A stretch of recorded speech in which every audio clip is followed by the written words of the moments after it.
Kisah Sang Penakluk. Jika sahabat menyukai cerita ini jangan lupa like, komen dan share. Terima kasih. Bab 531-532 Para pahlawan berpikir sama. Di Bandara Internasional Linhai, sesosok tubuh cantik berdiri di lorong bandara. Sesekali, ia berjinjit, menunggu sesuatu. Dari belakang, gadis itu tampak berusia sekitar 17 atau 18 tahun. Ia tinggi dan bergaya dengan rambut hitam panjang yang terurai di punggungnya. Kakinya yang ramping memiliki sepasang sepatu hak kristal yang membuatnya tampak putih dan lurus. Gadis cantik, apakah kau sedang menunggu seseorang? Seorang anak muda berjas Armani berdiri di samping gadis itu. Ia menggoyang-goyangkan kunci BMW dengan senyum kejam di wajahnya. Dengan sekali lihat, orang bisa tahu bahwa orang ini berasal dari keluarga kaya dan ahli dalam urusan cinta. Gadis itu menoleh, dan penampilannya yang tanpa celah memperlihatkan sedikit rasa dingin. Dibandingkan dengan kecantikan Lin Sailing yang murni, wajahnya memperlihatkan sedikit kesombongan. Wanita cantik yang tampak seperti bintang yang bersinar di bandara, yang menarik perhatian semua pria di bandara, siapa lagi dia selain Nindi Sue. Sambil melirik dengan jijik ke arah Popinjay yang datang untuk menyambutnya, Nindi Sue hanya tertawa dingin. Dia mengusap jarinya di ujung rambutnya dan melambaikan kunci mobil di tangannya di depannya, benar, aku di sini di bandara untuk menjemputmu. Dengan beberapa kata yang tidak rendah hati atau sombong, dan dengan kunci mobil Maserati edisi terbatas di tangannya, itu sudah cukup bagi tuan muda yang sok tahu itu untuk melarikan diri dengan ekor di antara kedua kakinya. Melihat sosok punggungnya yang marah dan malu, Nindi Sue tertawa dengan jijik, pergilah, siapa yang kau pikir kau, mencoba memamerkan kekayaanmu dengan mengendarai BMW yang rusak, apakah kau benar-benar berpikir bahwa gadis-gadis di dunia ini belum pernah melihat dunia sebelumnya? Sungguh kodok yang menggelikan.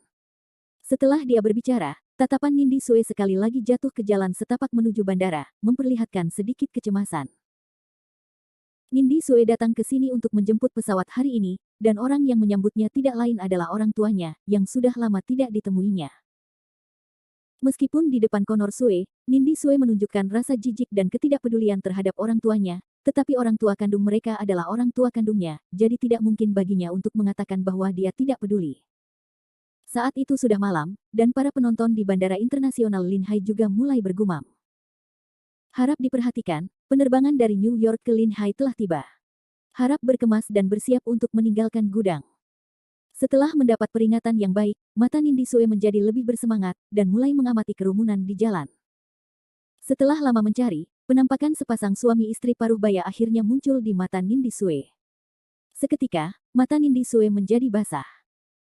Meskipun mereka dipisahkan oleh lautan yang jauh dan mereka tidak bertemu selama beberapa tahun, Nindi Sue tetap mengenali orang tuanya pada pandangan pertama. Namun, Nindi Sue telah menaruh semua kegembiraannya jauh di dalam hatinya dan tidak mengungkapkannya. Nindi Sue tidak bergegas maju atau melambaikan tangan padanya. Dia hanya menunggu dengan tenang seperti itu. Pasangan paruh baya itu melihat sekeliling, dan kemudian, tatapan mereka terpaku pada Nindi Sue.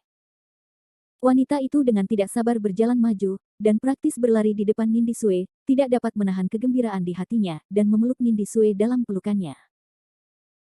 Frost, Frost, sambil meneriakkan nama Nindi Sue, wanita paruh baya itu memegangi wajah Nindi Sue, sudah 5 tahun, dan kamu sudah tumbuh besar, dan sekarang kamu sudah menjadi gadis besar, bahkan ibu tidak akan bisa mengenalimu. Bagaimanapun juga, seorang wanita pada dasarnya penyayang dan penuh kasih sayang. Menghadapi Nindi Sue yang datang sendirian, wanita paruh baya itu kurang lebih akan memiliki emosi dan kesedihan yang tak ada habisnya. Itu adalah ayah Nindi Sue. William Sue melangkah maju dengan santai, menatap Nindi Sue dan istrinya dan berkata, baiklah, ini bandara, jadi tidak perlu meratap. Ayo kembali dulu. Ibu Nindi Sue segera menyeka air matanya dan mengangguk. William Sue berbalik lagi, dan melirik kedua pria berpakaian hitam di antara kerumunan. Mereka berdua tampaknya telah menerima perintah. Mereka mengangguk dan bersembunyi di antara kerumunan secara tiba-tiba, seolah-olah mereka adalah dua orang yang lewat. Nindi Sue dan keluarganya yang terdiri dari 3 orang berjalan keluar dari bandara bersama dengan kerumunan. Namun, dalam perjalanan ke sini, Nindi Sue memiliki ribuan hal untuk dikatakan, tetapi dia tidak mengatakan sepatah kata pun. Seolah-olah akan sulit untuk memanggil orang tuanya. Nindi Sue, kamu, bagaimana kamu tinggal di sisi kakek selama ini? Melihat bahwa suasana di kereta sangat canggung dan bahwa putrinya sendiri tidak lagi sedekat dulu dengannya seperti ketika dia masih muda, Ibu Nindi Sue tidak bisa tidak bertanya-tanya apakah senang bisa mengobrol dengannya. Ketika Nindi Sue bertemu dengan orang tuanya, dia sebenarnya ingin membicarakan situasi dan keadaannya beberapa tahun terakhir ini. Rahasia-rahasia kecil yang hanya dia sendiri yang tahu, adalah hal-hal yang benar-benar ingin dia bagikan dengan orang tuanya. Namun, saat kata-kata itu hendak mencapai mulutnya, Nindi Sue tidak dapat mengatakan sepatah kata pun, dan hanya berkata dengan acuh tak acuh, selama bertahun-tahun ini, aku telah menjalani kehidupan yang sangat baik, baik dalam hal makan maupun berpakaian. Kakek juga sangat protektif terhadapku, aku merasa bahwa aku sudah sangat baik. Siapapun dapat mendengar kebencian dalam kata-kata Nindi Sue. Namun, William Sue dan istrinya saling memandang dengan sedih. Ibu Nindi Sue mulai terisak pelan di kereta. Kereta kembali sunyi. Suasana hati semua orang hampir jatuh ke titik beku. Kecepatan Nindi Sue sangat cepat, dan dalam sekejap mata, dia telah mencapai villa bintang bulan dan setengah gunung. Dia memarkir mobil di depan villa dan langsung membuka pintu untuk masuk, sementara William Sue dan wanita paruh baya itu mengikutinya dari belakang. Seluruh rumah Sue luas dan gelap, dan selain cahaya yang bersinar di ruang kerja Connor Sue, seluruh tempat itu gelap gulita. Nindi Sue berbalik dan berkata dengan dingin, kakek seharusnya ada di ruang belajar. Pergi dan temui dia. Hari sudah larut dan aku agak lelah. Aku akan kembali dan beristirahat. Setelah selesai berbicara, Nindi Sue berjalan menuju kamarnya sendiri dalam kegelapan tanpa menoleh ke belakang. Begitu saja, Nindi Sue meninggalkan orang tuanya, William Sue dan istrinya di tempat. Pasangan setengah baya ini saling memandang dengan cemas, merasa sangat canggung. Setelah beberapa saat, William Sue akhirnya mendesah tak berdaya. William Sue, lihat anak ini, Nindi Sue. Dia, apakah dia menyalahkan kita? Dia tidak mau dekat dengan kita di sepanjang jalan, dan aku masih bertanya-tanya apakah meninggalkannya sendirian di Linhai adalah keputusan yang salah. Wajah William Sue persegi, tampak penuh semangat kepahlawanan, alisnya yang seperti pedang terangkat saat dia berkata, tidak apa-apa, ini hanya masa pemberontakan, kurasa orang tua itu merusaknya. Lupakan saja, jangan pikirkan ini lagi. Namun, William Sue, kali ini saat kita kembali, kita harus berbicara baik-baik dengan tuan tua. Apapun yang terjadi, kita harus membawa Nindi Sue pergi.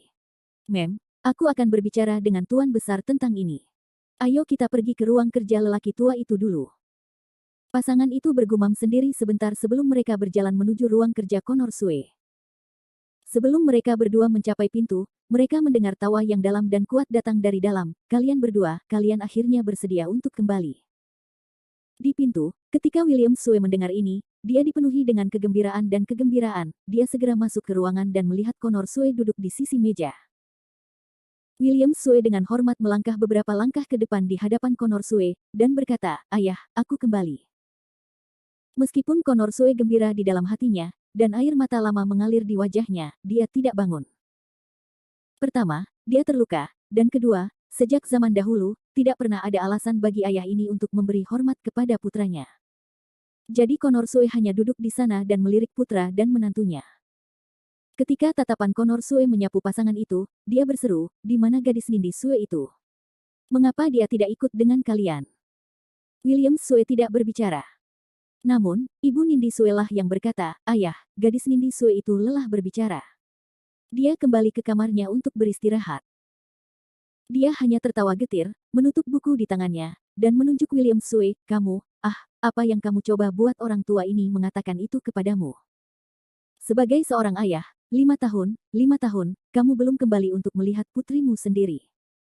Sebagai seorang putra, Anda belum pernah kembali untuk mengunjungi ayah Anda sendiri selama 5 tahun. William Sue tidak pernah menyangka bahwa saat dia kembali, dia akan dimarahi oleh ayahnya. Namun, menghadapi Connor Sue, William Sue tidak berani gegabah, dan hanya bisa menganggukkan kepalanya, ya, ajaran ayah benar. Connor Sue berpura-pura berpikir keras. Dia mencubit alisnya, lalu tersenyum pada menantu perempuannya, Ruiz Fen, aku benar-benar minta maaf telah membiarkanmu menonton lelucon seperti itu. Hari sudah larut, dan kamu juga baru kembali dari seberang lautan, jadi kamu masih harus terlambat. Selain itu, aku agak khawatir tentang Nindi Sue yang sedang dalam suasana hati yang buruk, jadi mengapa kamu tidak menemaninya? Wanita paruh baya itu dengan cepat mengangguk. Ayah, aku akan pergi sekarang. Putrinya sudah tidak terbiasa dengannya, jika dia tidak meluangkan waktu untuk menemani putrinya sekarang, siapa yang tahu apa yang akan dipikirkan Nindi Sue. Tentu saja, Namong Ruisven tidak ingin tinggal di ruang belajar. Lagi pula, setiap kali Connor Sue dan William Sue, pasangan ayah dan anak ini, berbicara tentang sesuatu yang sangat misterius, akan sulit baginya untuk memahaminya. Daripada mendengarkan ayah dan anak itu berbicara, akan lebih praktis untuk menemani putrinya.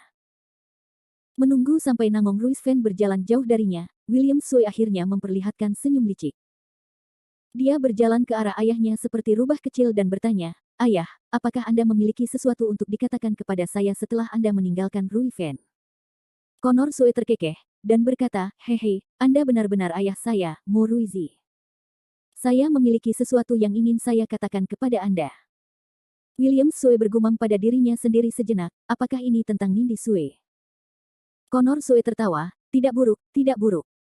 Longer, kurasa gadis kecil Nindi Sue itu sudah hidup selama 2 hingga 9 tahun-tahun ini, dan dia juga sudah tidak muda lagi.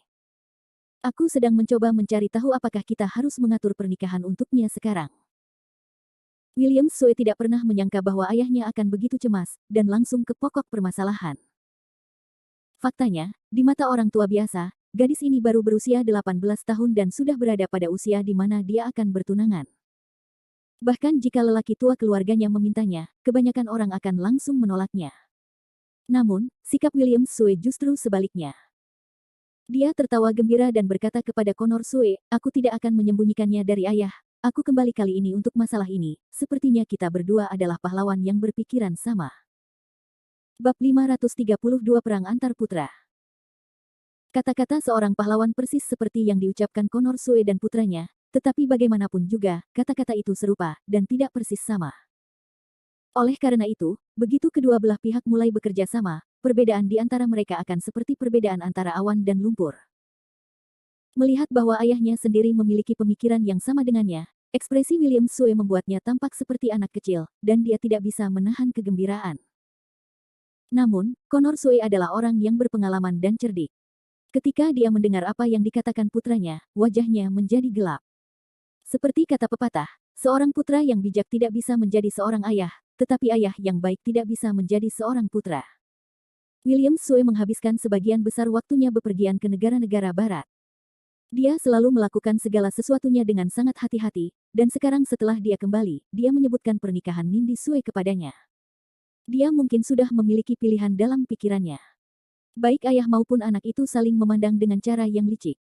Connor Sue dan William Sue bertanya pada saat yang hampir bersamaan, "Sepertinya Anda, ayah, sudah memutuskan seorang kandidat." Ketika dia mengatakan ini, mereka berdua langsung tertawa terbahak-bahak.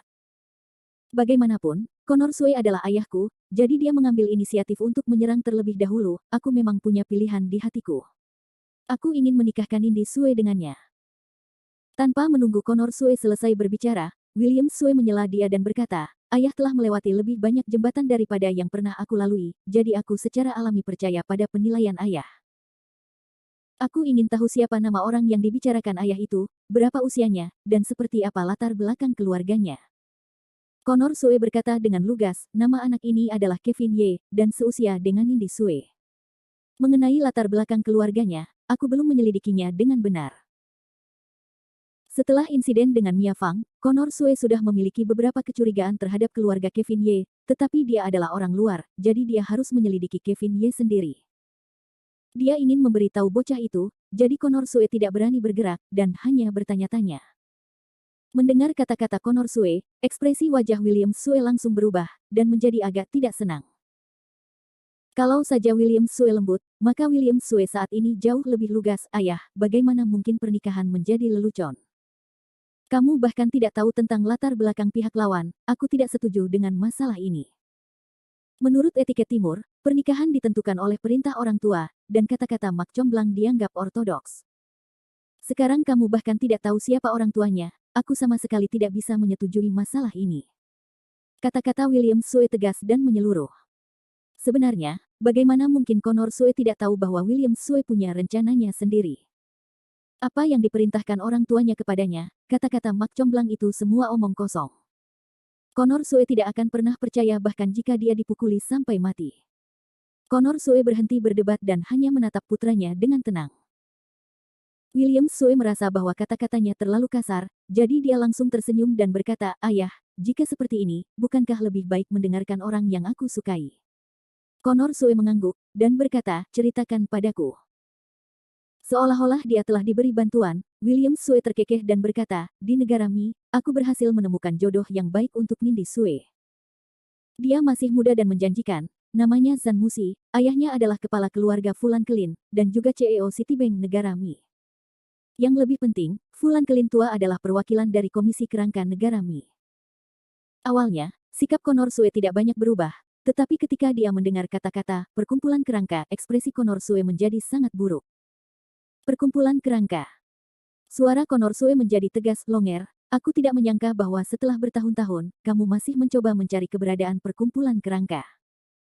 Apakah kamu ingin menggunakan Frost sebagai alat tawar-menawar untuk berhubungan dengan perkumpulan kerangka?" Berapa usia Connor Sue sebenarnya? Saat putranya membuka mulutnya, Connor Sue tahu omong kosong macam apa yang akan dia ucapkan. Melihat bahwa pikirannya telah diungkapkan oleh Connor Sue, William Sue merasa canggung untuk sementara waktu. Namun, William Sue dengan cepat berubah serius, dan berkata tanpa takut pada ayahnya, "Ayah, di era ini, mengapa Anda masih begitu sulit dipandang?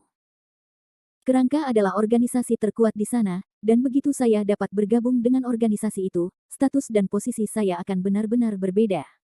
Status. Sepertinya Anda benar-benar telah ke barat-baratan selama bertahun-tahun. Apakah ini semua yang tersisa sekarang? Connor Sue menegurnya tanpa menahan diri. William Sue hanya bisa mengangkat bahu tanpa daya. Sebagai seorang putra, dia tidak ingin berdebat dengan ayahnya. Ini adalah bakti kepada putra seorang sosok, tetapi tidak berdebat tidak berarti bahwa William Sue akan berkompromi. "Ayah, saya telah membuat keputusan mengenai masalah ini. Selain itu, keluarga Fulan Kelin dan saya telah lulus ujian dan sepertinya Anda tidak akan membiarkan saya mengingkari janji saya." Connor Sue melambaikan tangannya, "Melanggar perjanjian atau tidak adalah masalah Anda, saya tidak peduli. Tetapi saya sama sekali tidak akan membiarkan cucu perempuan saya menjadi alat tawar-menawar siapapun, dan terlebih lagi aku tidak akan mengizinkannya menikah dengan orang asing." Ayah, melihat Connor Sue begitu keras kepala, nada bicara William Sue langsung berubah kejam, "Kali ini aku kembali untuk membawa Nindi Sue pergi, kau tidak punya hak untuk menghentikanku." Huff. Connor Sue langsung mendengus dan tidak membuang kata-kata, dan hanya berkata, "Kecuali cucuku bersedia, kalau tidak, tidak ada yang bisa berpikir untuk mengambilnya dengan paksa dari tangan orang tuaku." William Sue, kurasa kau pasti sudah tumbuh sayap untuk berani bersikap angkuh di tempat orang tua ini. Biar ku beritahu, kau belum menjadi anggota perkumpulan skeleton, dan bahkan jika itu adalah anggota, aku, Tanah Timur, tidak akan membiarkanmu berperilaku begitu kejam. William Sue benar-benar tercengang. Sejak dia masih muda, ayahnya tidak pernah menggunakan nada yang begitu kasar untuk berbicara kepadanya. William Sue bisa melihat tekad di mata Connor Sue, sepertinya jika dia memaksakan masalah ini, Connor Sue kemungkinan besar akan bergerak melawannya. Setelah bertahun-tahun berkutat dengan dunia, meskipun William Sue tidak takut pada ayahnya sendiri, dia sama sekali tidak ingin kehilangan kesopanan dengan ayahnya. Pada akhirnya, William Sue berkata dengan suara lembut, "Ayah, apakah benar-benar tidak ada ruang untuk membahas masalah ini?" "Tidak, kurasa kau tidak punya sedikit pun kesempatan. Aku sarankan kau untuk tidak punya ide tentang ini. Itu sama sekali tidak mungkin." William Sue melihat bahwa dia tidak bisa menggunakan kekerasan, dan segera berubah pikiran, "Lalu bagaimana jika Nindi Sue setuju? Apakah kau masih akan menghentikan kami?" Connor Sue tertegun sejenak, lalu tertawa dua kali, jarinya menggambar garis di hidung William Sue dan berkata, "Sepertinya kau masih tidak akan menyerah, tetapi kau bisa mencobanya." Berhenti sejenak, Connor Sue terus tertawa, "Tapi dari apa yang kulihat, kau tidak punya harapan sama sekali. Orang tua itu tidak takut memberitahumu, gadis Nindi Sue itu sudah memiliki seseorang yang disukainya, tidak peduli apa yang kau katakan, semuanya akan sia-sia." "Apa, Nindi Sue sudah punya pacar?" Kali ini, William Sue benar-benar marah, dia tidak bisa duduk diam dan melompat. Awalnya, Connor Sue tidak ingin mengungkapkan keahliannya kepada putranya begitu cepat. Namun, ketika Connor Sue mendengar bahwa William Sue ingin membawa Nindi Sue ke negara Mi dan menikahi seorang sosok dari negara Mi, dia langsung menjadi marah. Oleh karena itu, Connor Sue harus melakukan segala yang dia bisa untuk menahan Nindi Sue di sini. Pada saat ini, kepala William Sue penuh dengan bulu putih. Dia ingin mengutuk dalam hatinya, "Ayah, Nindi Sue baru berusia 18 tahun, bagaimana kamu bisa melakukan ini? Bagaimana kamu bisa membiarkannya berbicara tentang pacar ketika dia berada tepat di bawah hidungmu?" Ini Connor Sue tertawa pelan, "Memangnya kenapa kalau dia baru berusia 18 tahun? Bukankah kau sudah siap untuk membiarkannya menikah?